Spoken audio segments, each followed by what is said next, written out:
How can advocates have more impact for girls' and young women's rights in their country? There are many ways to make change happen on the ground, and many ways that advocates can encourage their governments to do more to protect human rights. They do this by working with the media, having advocacy meetings with government officials, organizing awareness campaigns with the public, and many other tools. But there's one tool you may not know about. The United Nations have a set of tools called International Accountability Mechanisms, which can help advocates assert more influence in their countries. We call these tools accountability mechanisms because they help hold your government accountable for the commitments they've made with the United Nations bodies. That means that these tools can help make sure that your government is doing what they promised they would do. The UN International Accountability Mechanisms were created to give states advice on how to implement human rights and foster sustainable development. Around the world, advocates have used these tools and experienced great impact. They have helped push changes for children's rights and equality for girls in their countries. Why is it important to use the UN International Accountability Mechanisms? Your government has the ultimate responsibility for making sure that girls and young women are protected and empowered. Ideally, all governments would fulfill their responsibilities without anyone else needing to put pressure on them to do what they are supposed to do. This is why advocates, civil society organizations, and NGOs are doing advocacy work to push their governments to do more. To remind you, this is what we call accountability. Accountability in this sense refers to making sure those in power stick to their official commitments. Civil society can also combine the tools we mentioned before with international accountability mechanisms to make sure that the UN is also putting pressure on governments to live up to their commitments. When used by themselves, international accountability mechanisms have limited effectiveness. But when used together with other tools for influencing political agendas, laws, policies, and practice in countries, they can be extremely effective.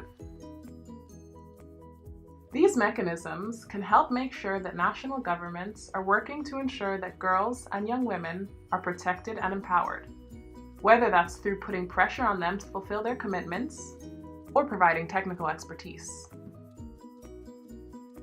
But wait, how exactly does engaging with international accountability mechanisms make a difference? Just to give you some examples, it helps publicize to the international community what your government is doing to fulfill its commitments. Since governments are concerned with their image in front of other states, they often don't want to be seen as not living up to their commitments. By sending information and reports to the UN, you not only help to promote and value human rights, but also you make sure that the UN and its independent human rights experts have accurate, realistic, and in-depth information on what is happening in your country and how much progress your government is making on implementing its commitments. The result of this is that the UN and other governments are able to make specific recommendations to your government, highlighting what more they should do. Recommendations can then be brought back home to the national level to strengthen other advocacy activities that you are doing in your country. We've been talking a lot about the UN International Accountability Mechanisms, but what are they actually? For the purpose of this video, when talking about children's rights and equality for girls, there are a few types of mechanisms that are especially relevant: the human rights mechanisms and international agreements. The human rights mechanisms we are using are the Convention on the Rights of the Child, CRC, the Convention on the Elimination of All Forms of Discrimination Against Women, CEDAW, and the Universal Periodic Review, UPR. And the international agreement we will look at is called the Sustainable Development Goals, SDGs. Let's take a look at the human rights mechanisms first. The Convention on the Rights of the Child and the Convention on the Elimination of All Forms of Discrimination Against Women are considered human rights treaties. The CRC was created to protect the rights of children and talked about many issues, such as their right to be protected, their right to go to school, and the right to be healthy and happy.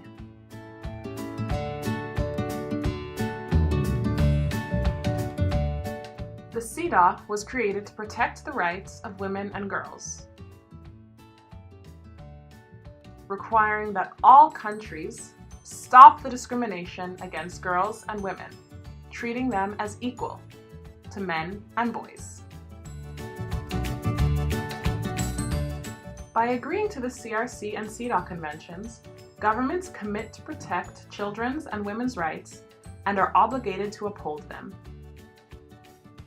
These treaties are considered to be legally binding, which means that once a government agrees to them, they are expected to follow all of the obligations set out by these treaties. Almost all the countries in the world have agreed to the CRC and CEDAW conventions. Of course, there's no police enforcing whether the government obeys the international law.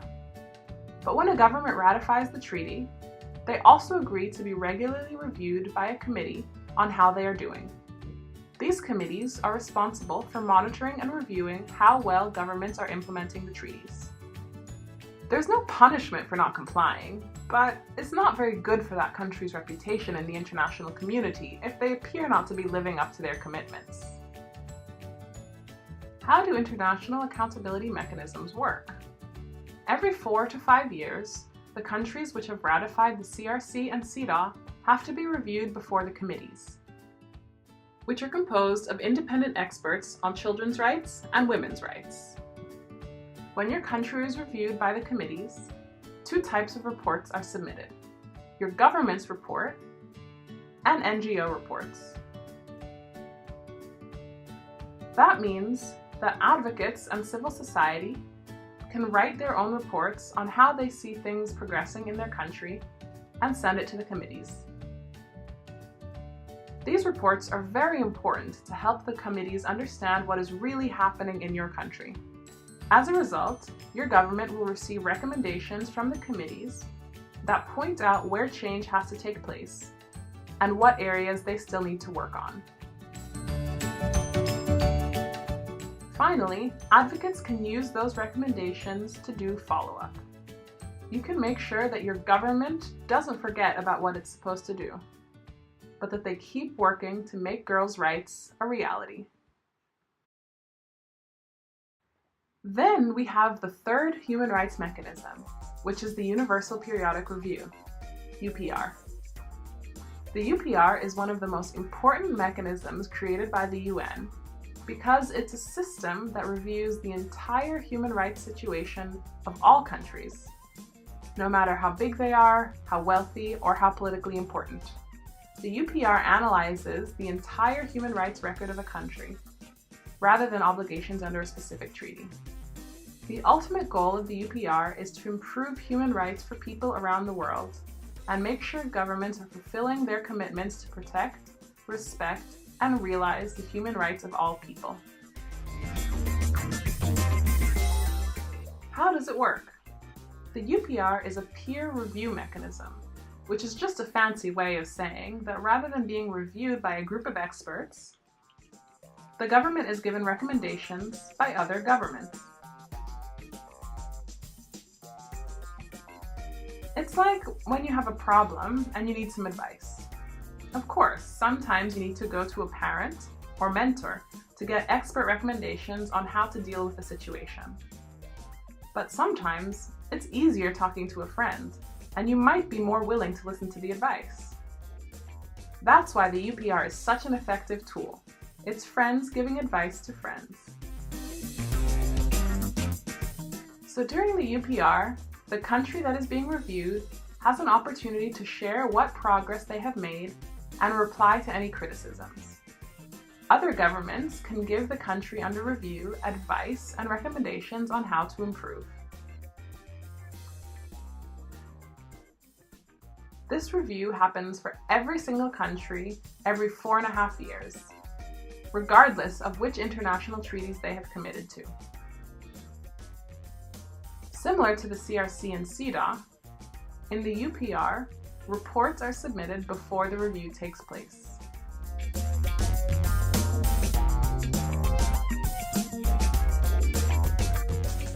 How can advocates engage with these three mechanisms?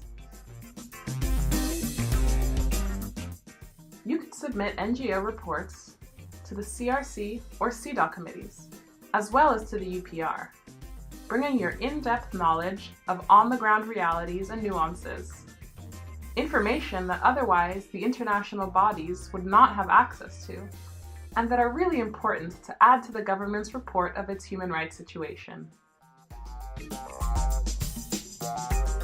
Participating in national consultations is another way advocates can feed into the process. Governments are strongly encouraged by the UN to hold national consultations with their civil society, including youth.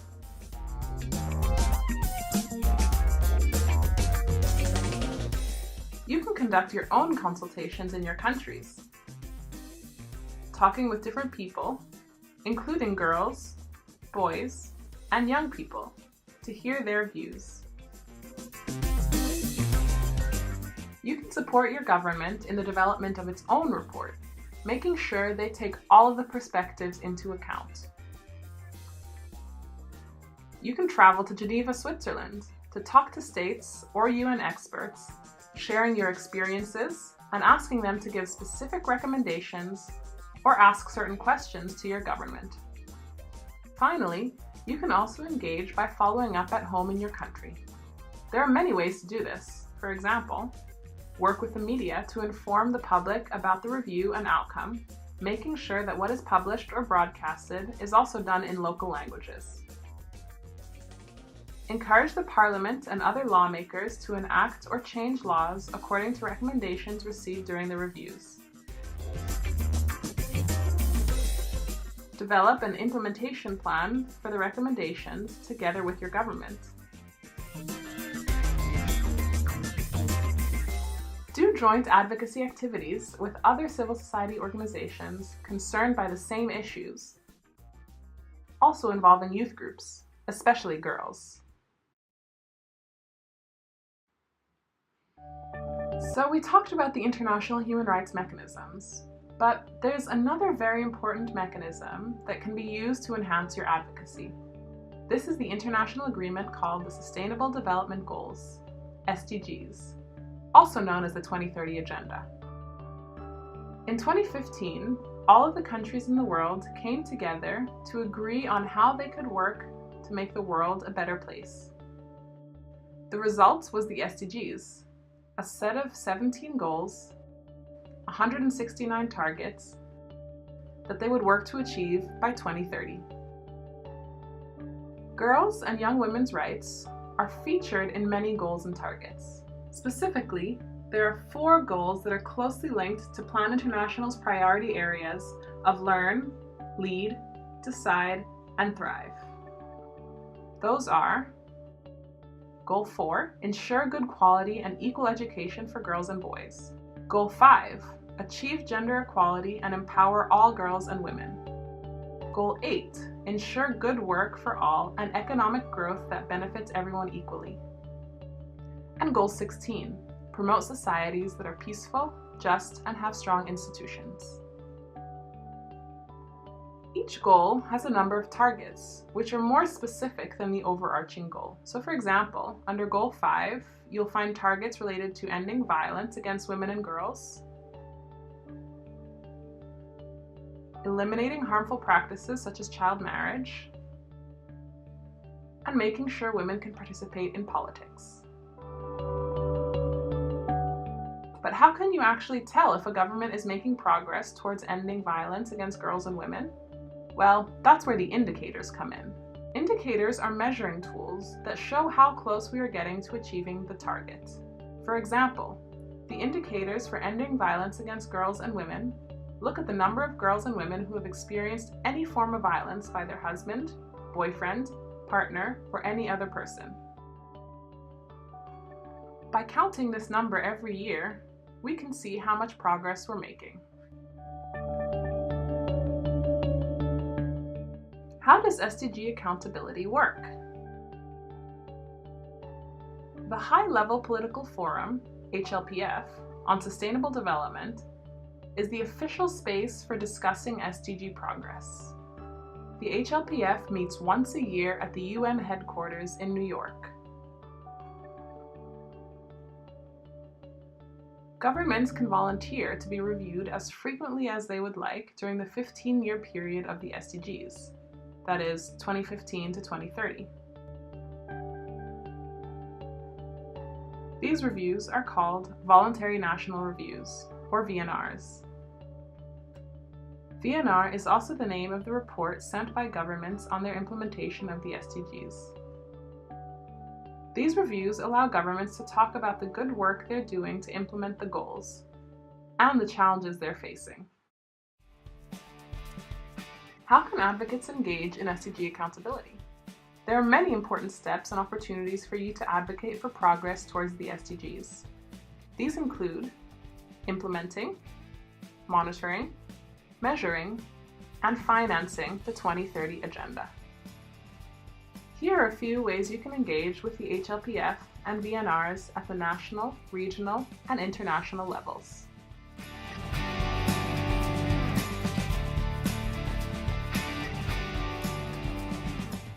The 2030 Agenda requires all governments to consult a wide range of individuals and groups in the VNR process.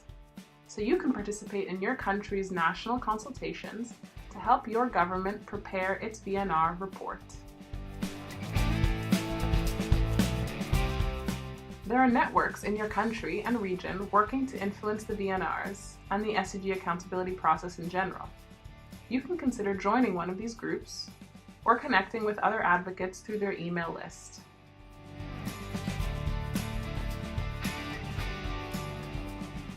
In terms of SDG accountability, working at the regional level is sometimes where you can have the most impact.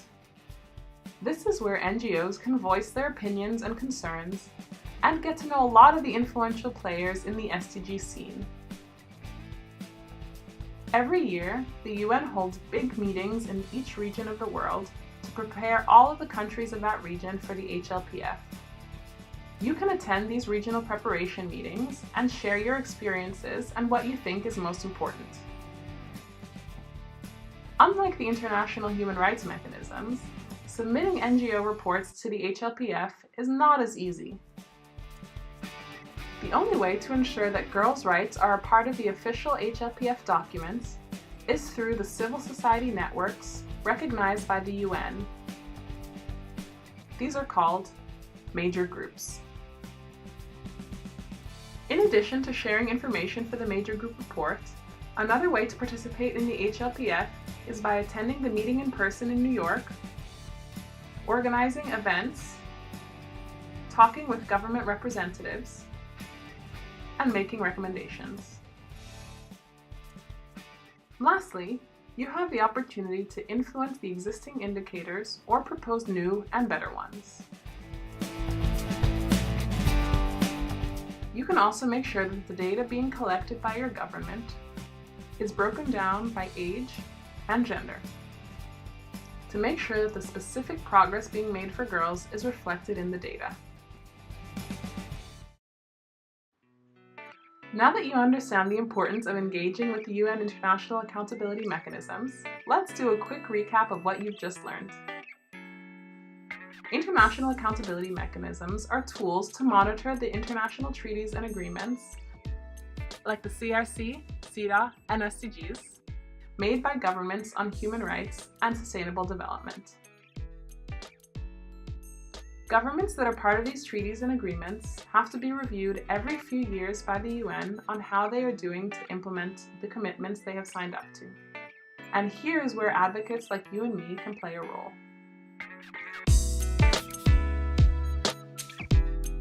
When your country is being reviewed, civil society can submit reports to the UN on how they see things progressing in their country.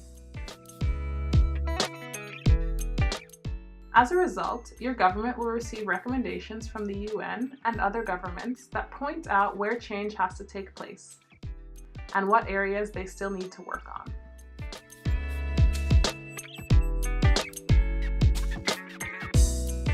This is just one example of how advocates can engage. There are many more. Participating in national consultations, talking with decision makers at the UN to share your experiences with them, helping your government develop an implementation plan for the recommendations it's received, suggesting better ways to measure progress, and the list goes on. At the end of the day, it comes down to accountability. It's about using all the tools in your toolbox to make sure that your government is doing everything it can to make their country better for everyone living there.